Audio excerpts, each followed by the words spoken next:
Hello students, let us start with module 4 Embedded System Design Concepts.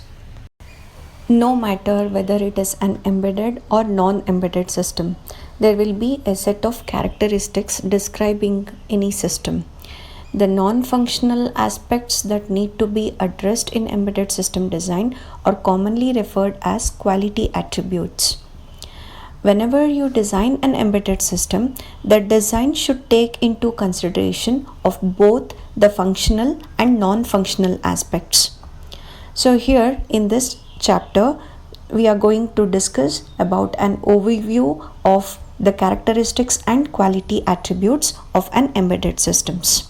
So the topics I'm going to cover in this are characteristics and quality attributes of embedded systems and quality attributes of embedded systems. So in that we have operational quality attributes and non-operational quality attributes. So let us discuss about characteristics and quality attributes of an embedded system. Unlike general purpose computing systems, embedded systems possesses certain specific characteristics, and these characteristics are unique to each embedded system.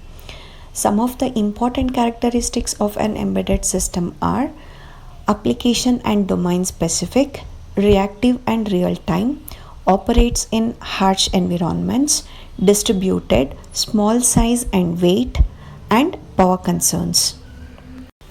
The characteristics of embedded systems, in that what we have listed in the last slides. So we'll discuss each one in detail. Under that, first one we have is application and domain specific.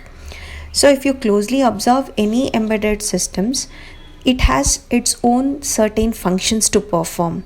They are developed in such a manner that they have to do intended functions only. So they cannot perform any other functions. For example, if you take an example of a microwave oven and an air conditioner. So microwave oven control unit, whatever we have designed, so we can't replace that microwave oven control unit into the air conditioner control unit.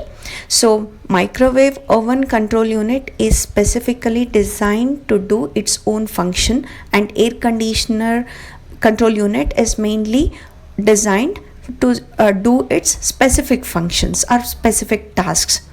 So if you take any embedded systems, for example, another example is the control unit of a telecom cannot be replaced with consumer electronics. So application and domain specific says that so any embedded systems have a certain functions, and they are intended functions only, and they have to do only a specific functions. So the second characteristics of an embedded systems are reactive and real time. So if you take any embedded systems, they are in constant interaction with the real world. So that constant interaction will be through a sensors, or it might be user defined input devices. So this input devices or sensors, they may be connected to the input port of the system. So that any changes that is happening in the real world, which we call it as event, so they are captured by this input devices or sensors in the real time, and there will be a control algorithm that is running inside the unit in a designed manner that will give you out controlled output variables to the desired level. So the event whatever that occurs in real time, that may be periodic one or it may be unpredicted one. So if the event that is happening that is unpredicted one, then the such systems should be designed in such a way that it should be scheduled to capture the events without missing any of them.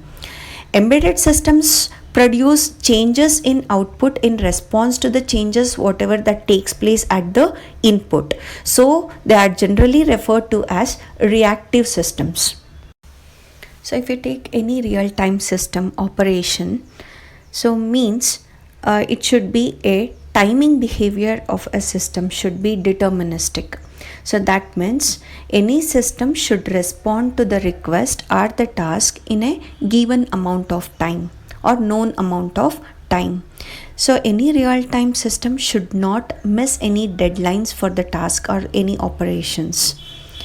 So it is not necessary that all embedded systems should be a real time in operations.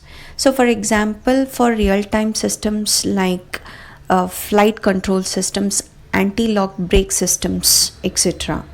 So the next characteristics we have is operates in harsh environment. So it is not necessary that all embedded systems should be deployed in controlled environment. So that means any embedded system should be make use in a controlled environment. The environment in which embedded system which we make use, maybe it might be a dusty one, or it might be a high temperature zone, or in the areas where more vibrations and shocks are there. So while placing any systems, so we have to place in such a areas so that system should be capable to withstand all the adverse operating conditions.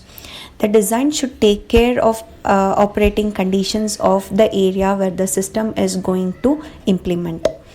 So for example, if the system needs to be deployed in a high temperature zone, then all the components what we use in the system should be in a condition to tolerate this high temperature. So here we cannot go for compromise in cost. So also a proper shock absorption technique should be provided to these embedded systems, so that where we place this embedded system, they may be subjected to high shock also. So the other factors than this are the factors like power supply fluctuations, corrosion, and component aging. So all these factors we need to take into considerations before any embedded systems is going to work in any harsh environment. So the next characteristics of embedded system is distributed.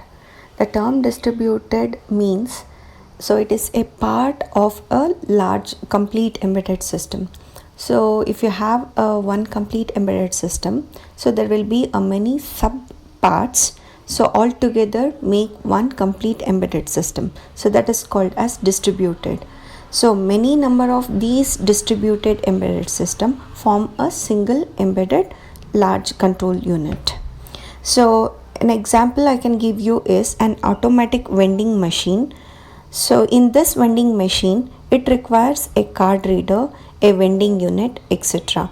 So these sub units, so all together functions or perform as a overall vending function. So another example I can give you is automatic teller machine, that is ATM. So ATM contains a card reader, so that means it reads the card and it checks for the validating the user's ATM card, and transaction unit it has, which is used for performing transactions. A currency counter is used for dispatching or vending currency to the authorized person, and will have a printer unit for printing the transaction details. So we can now all these units combined together will form an ATM machine. So another example I can give you is distributed embedded system is the another example is supervisory control and acquisition and data acquisition, that is SCADA system, which is used in control and instrumentation applications. So that contains a physically distributed individual embedded control units which is connected to the supervisory module. So next characteristics we have is small weight and size. So product aesthetic is an important factor in choosing a product. So that means when you are choosing a product, so we'll give more importance to its product's features. So that is what before choosing any product we'll go for its features. So for example I can give you is when you are going to purchase a mobile phone, so you'll compare that. So what are the drawbacks and what are the advantages we have in any product of a product which is available in the market. So we usually while going to choose any product, we always give more importance to a size, weight, shape, style, etc. So before going to choose any product, so always people believe that small is beautiful. So that means a compact device is more handy than a bulky product. So in that applies in any embedded domain also. So compactness is a significant deciding factor. So in most of the application demands small size and low weight products always. So last characteristics of embedded system is power concerns. So power management is another important factor that we consider while designing any embedded systems. So in any embedded system, while designing, we have to design in such a way so as to minimize the heat dissipation by the system. So as far as possible, there should be a less heat dissipation.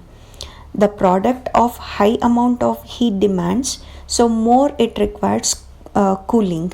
So like cooling fans, which in turn occupies again a additional space in the system and makes the whole system bulky.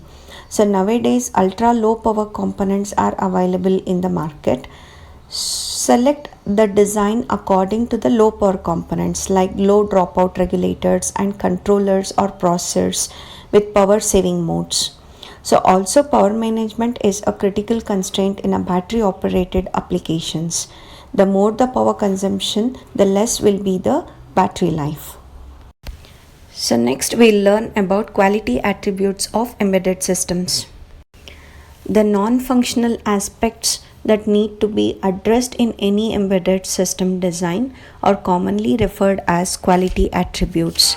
If the quality attributes are more concrete and measurable, that means it might be a solid type or which is a real one and measurable one, it will give you a positive impact on the system development process and the end product. There are various quality attributes that need to be addressed in any embedded system development and which are broadly classified into two, namely operational quality attributes and non-operational quality attributes. So next we'll discuss in detail about operational quality attributes. These operational quality attributes represent the relevant quality attributes related to the embedded system when it is operational mode or in the online mode. So the important quality attributes coming under this category are listed below. They are response, throughput, reliability, maintainability, security, and safety. So in operational quality attributes, we have first one is response. So response is nothing but a measure of quickness of any system. So it gives you an idea about how fast your system is tracking to the changes in the input variables. Most of the embedded system demand fast response. So like it should be almost equal to a real time. The best example I can give you is flight control application where the response is real time manner. So any response delay in the system will create damage to the safety of the flight as well as the passengers. So it is not true for all embedded system. That means all the embedded system it is not necessary to be a real time in response. The best example for this is an electronic toy which is not a time critical one. So this doesn't require any deadline that the system should respond within a particular timeline. So the next type of operational quality attributes is throughput. So throughput always deals with the efficiency of a system. Throughput can be defined as the rate of production or operation of a defined process or a stated period of time. So you'll have a period of some time period. So within that time period, so what is the rate of production or operation of any process is nothing but a throughput. The rate can be expressed in terms of units of products, batches produced, or any other meaningful measurements. In the case of, for example, if you take a card reader, so there the throughput means how many transactions that a card reader can perform within a minute or within an hour or within a day. So that is nothing but a throughput. So throughput is generally measured in terms of benchmark. So benchmark is as like a reference point by which something can be measured. So benchmark can be set as a performance criteria that a product is expected to meet. That means, so you'll have a deadline. So within that deadline, whether the performance criteria of that product is met or not, so that is nothing but a benchmark. Or else benchmark is can also be said as, so you'll have a standard product, will compare with the other products of the same product line. So that comparison with the standard product and the products which has been produced, so it is nothing but a benchmark. The next type is reliability. Reliability is nothing but how much percentage you can rely upon proper functioning of any system, or else we also say as percentage susceptibility of a system to failures. Mean time between failures MTBF and mean time to repair MTTR are the two terms which is used to define system reliability. MTBF is nothing but it gives you a frequency of the failures in hours, weeks or months. So what is the frequency of the failure within an hour, within a week, within a month? This is nothing but MTBF. While MTTR specifies how long the system is allowed to be out of order. That is nothing but MTTR. So for any embedded system you take, so with critical application need, so it should be in the order of minutes, not in the order of weeks or months or hours. So next type we have is maintainability. Maintainability always deals with support and maintenance to the end user in case of any technical issues and the product failures or on the basis of a routine system checkup. Reliability and maintainability are considered as two complementary disciplines. A more reliable system means a system with less corrective maintainability requirements and vice versa. So as the reliability of a system increases, the chances of failure and non-functioning also reduces. Thereby, the need of maintainability is also reduced.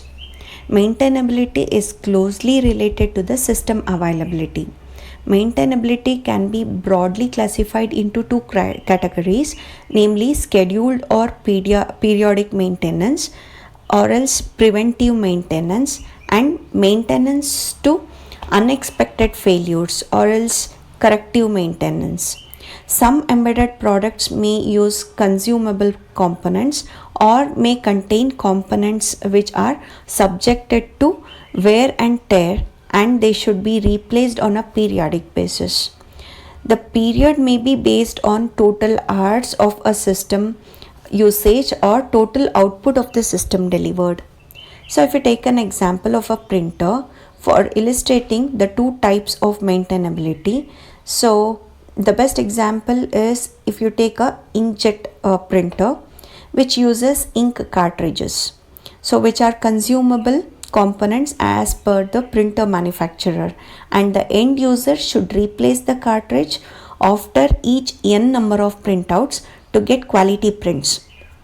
This is an example for scheduled or periodic maintenance. So if the paper feeding part of the printer fails and the printer fails to print and it requires immediate repairs to rectify this problem, so this is an example of maintenance to unexpected failure. In both of the maintenance, the printer needs to be brought offline, and during this time it will not be available for the user. So maintainability also indicates that availability of any product for use. In any embedded system design, the ideal value for availability is expressed as AI is equal to MTBF by MTBF plus MTTR, where AI is nothing but availability in the ideal condition, MTBF is mean time between failures, MTTR is mean time to repair. So here we have a numerical example. The mean time between failure of an embedded product is 4 months and mean time to repair is of a product is 2 weeks. So we need to calculate what is the availability of a product. So MTBF is nothing but 4 months, which is converted to days, that is 120 days. MTTR which is given as 2 weeks, so that is equal to 14 days. So we have a formula, AI is equal to MTBF by MTBF plus MTTR. So if you substitute that, so we'll get availability of the product as 0.8955, or else if you convert it into percentage, so the availability of a product is 89.55%. So the next numerical example is here they have given availability of an embedded product which is 90% and mean time between failure MTBF is 30 days. So we need to calculate what is the mean time to repair. So in days and also in hours for the product. So we know that AI is equal to 90%, so which is 0.9, and MTBF is 30 days. So which is directly given in days. So now we have AI is equal to formula MTBF by MTBF plus MTTR. So if you substitute it for MTTR, so that is equal to MTBF by AI minus MTBF. So substitute the values there. So finally we get MTTR is equal to 3.33 days, or if you convert it into hours, so it becomes 80 hours. So next type of operational quality attributes is security. So confidentiality, integrity and availability, all the three are the major measures of information security. So confidentiality always deals with protection of the data and application from unauthorized disclosure. Integrity deals with protection of the data and application from unauthorized modification. Availability deals with protection of data and application from unauthorized users.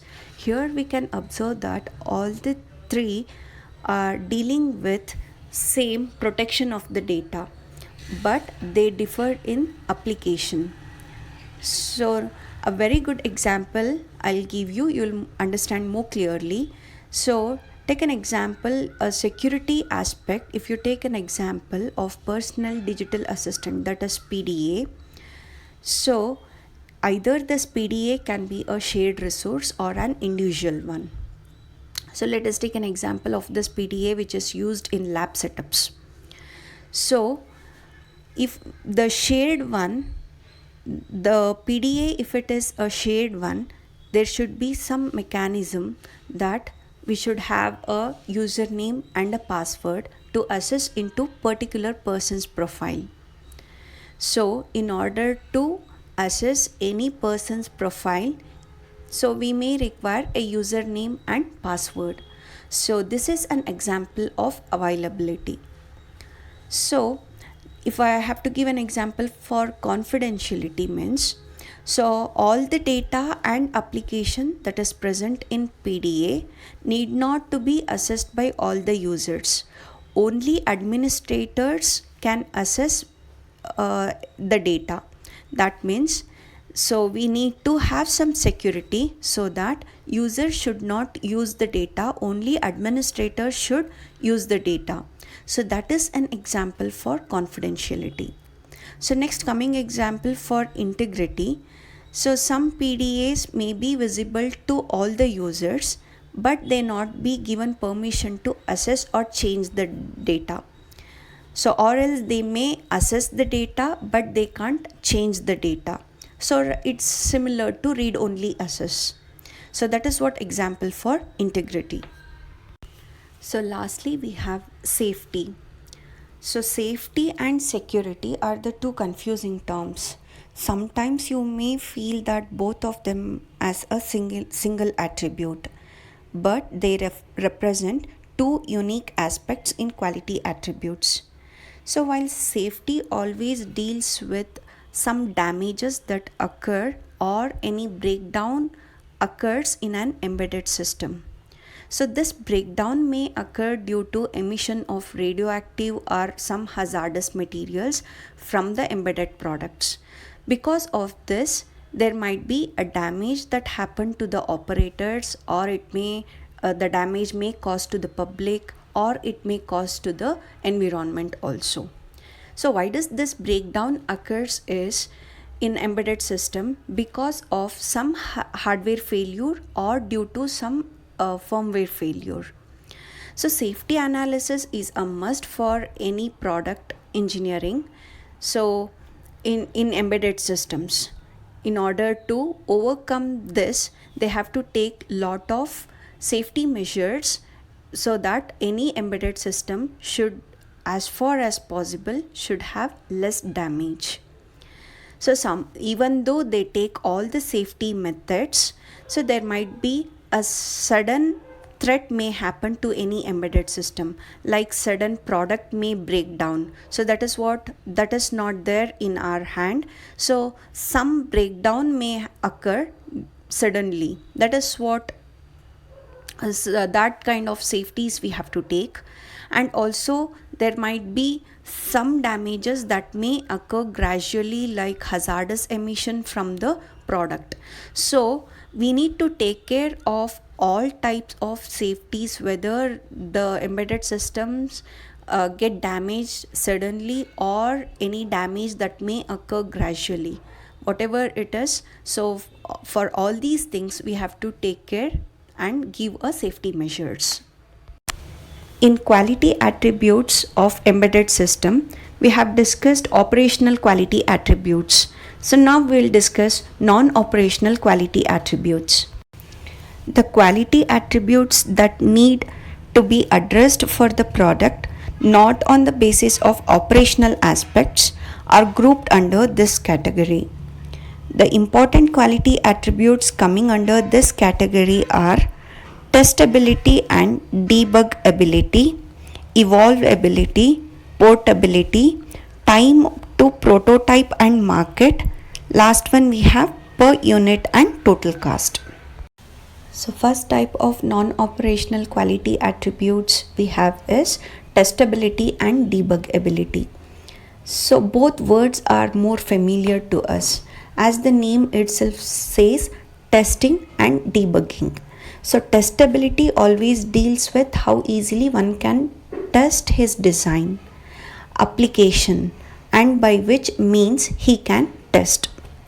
For an embedded system, testing is applicable to both embedded hardware and firmware, or embedded hardware and software. So embedded hardware testing means testing all the peripherals and total hardware, how it is functioning, everything, whether it is functioning in a desired manner or not. Checking that is nothing but hardware testing. While coming to software testing, ensures that whether the software is functioning in the expected way or not. Testing that is nothing but firmware testing. So next is debugability. So debugability means debugging the product as such to figure out the probable sources that to create some unexpected behavior in the total system. So in the whole system, if there is any unexpected behavior that is happening, so just to find out that, so that is nothing but debugability. So as we have in testability, again in debugability also we have two aspects in the embedded system. So they are hardware level debugging and firmware level debugging.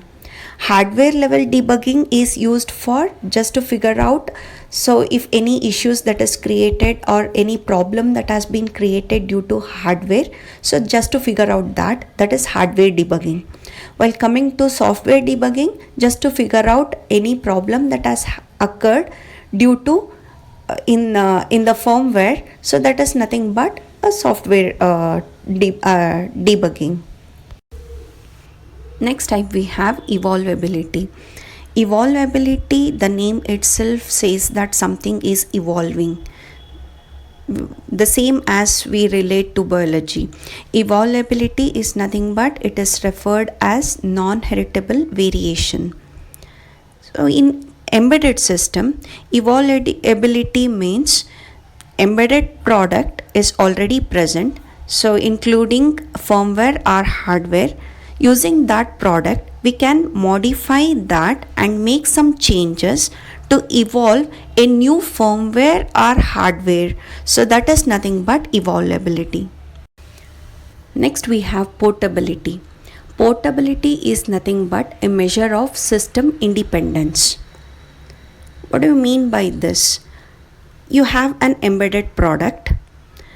That embedded product should work in the same way even though if you change the environment, or else if you change the target processors or controllers, or else if you change with any operating system, it has to work as it is.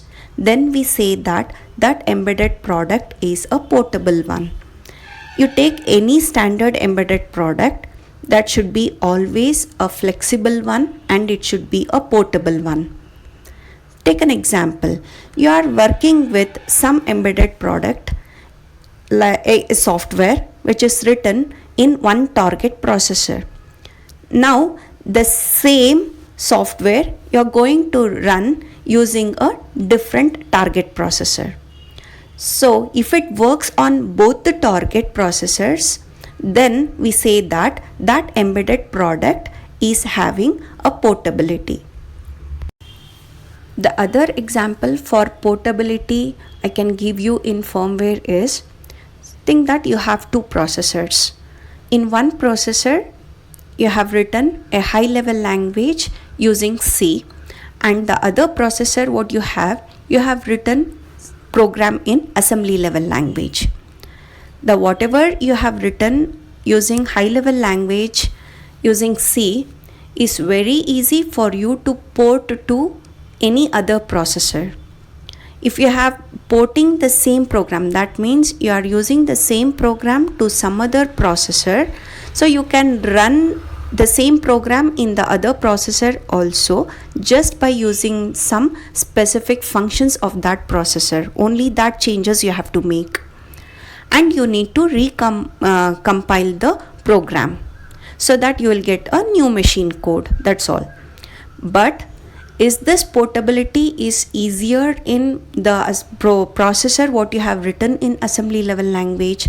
So here the processor whatever you have used with assembly level language, the portability is very poor. It is very difficult for you to translate the assembly level language instruction to a new target processor specific language. Next we have time to prototype and market. Time to market is the time elapsed between the conceptualization of a product and the time at which the product is ready for selling or for using. The commercial embedded product market is highly competitive, and time to market the product is a critical factor in the success of a commercial embedded product. What does it mean? We'll understand now. Take an example of a mobile phone. So mobile phone, there are multiple players in the market, in the embedded industry, who develop the same mobile phone of the same category. So if you come up with a new design and if it takes long time to develop and market it, the competitor product of the same mobile phone may take the advantage of it with their product. Also, this embedded technology is not the one where rapid technology change is happening from year to year. If you start your design by making use of a new technology, and if it takes long time to develop and market the product, by the time you market the product, the technology might have superseded with a new technology. The one way to overcome this time to market is just by using a product prototyping, which helps in reducing this time to market. Whenever you have any idea about the product, you may not have you are not certain about the feasibility of that idea, then prototyping is an informal kind of this rapid product development, which is the important feature of the product under consideration are developed. That means just have a model of that whatever product which you have in your mind. The time to prototype is also another critical factor. It is not that easy. The prototype what you have developed, so develop it faster. The actual estimated develop time can be brought down so significantly.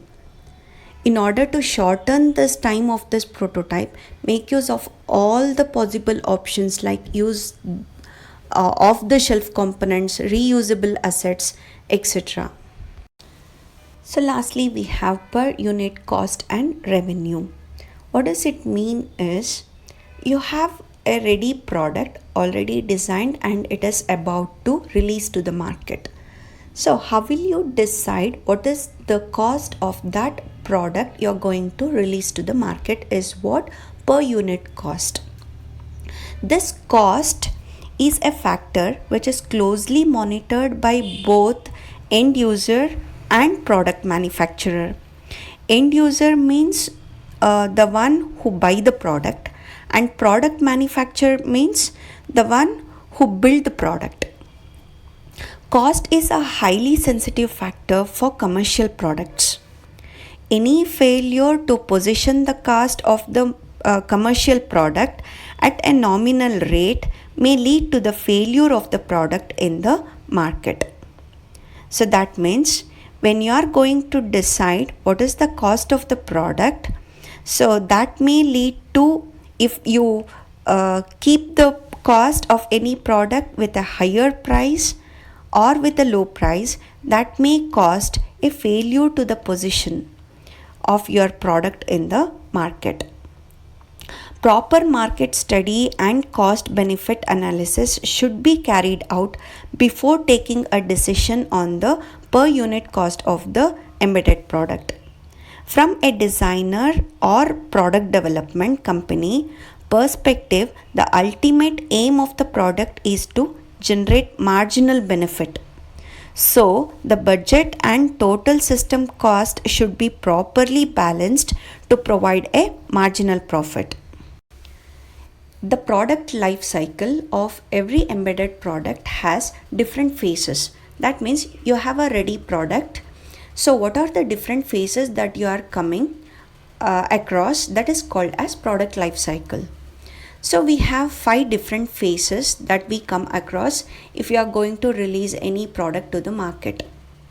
That means different stages of the product. So we'll discuss one by one. So under that first one we have design and development phase. So you have a product idea in your mind. So that product you are going to generate it, that idea. Next what you will do, you'll have a prototyping of that. So next you will have a roadmap of that. So then actual product designing starts and you start developing that product. So all these things comes under this design and development phase. So in this phase, the investment, only you'll have an investment, but there is no returns in this. So the next type of phase we have is product introduction phase. Once the product is designed, now it is ready to sell. It is introduced to the market. During this time, the initial period, the sales will be less and also the revenue will be also low. There won't be much competition and the product sales and revenue increases as the time. Next, third type of phase we have is growth phase. The product grabs high market share in this growth phase. The fourth type we have is maturity phase. In this maturity phase, the growth as well as the sale of your product will be steady and the revenue reaches at its maximum peak. Lastly, we have product retirement or decline phase. So here the drop in sale volume, that means there is a gradual reduction in your sales of the product, and market share also reduces and the revenue also reduces in this phase. The decline happens due to various reasons like competition from similar products with enhanced features or technology changes, etc., may lead to declining of the product. At some point of the decline stage, the manufacturer announces that he is going to discontinue his product. The best example you will understand for all these phases is take different companies' mobile phones and try to analyze each phase with different companies. Here there is a graph wherein we have three curves like unit cost, profit and product sales. So these three curves will show you what is the variation of a unit cost, profit and product sale for different phases what we have discussed in the previous slide, like product development, product introduction, growth, product maturity and product retirement phases. So what will be the variations of this revenue, unit cost and profit? So this is known as product life cycle graph. From the graph, it is clear that total revenue increases from the product introduction stage to the product maturity stage. The revenue peaks at the maturity stage and starts falling in the decline or retirement stage. The unit cost is very high during the introductory stage. For example, take an example of a cell phone. If you buy a new model of a cell phone during its launch time, the price will be very high and you will get the same model with a very reduced price after 3 or 4 months of its launching. The profit increases with increase in sales and attains a steady value and then falls with a dip in sales. You can see a negative value for profit during the initial period. It is because during the product development phase there is only investment and there is no returns. Profit occurs only when the returns exceeds the investment and operating cost. These are the few examination questions were asked from this topic. And these are the two references for this topic.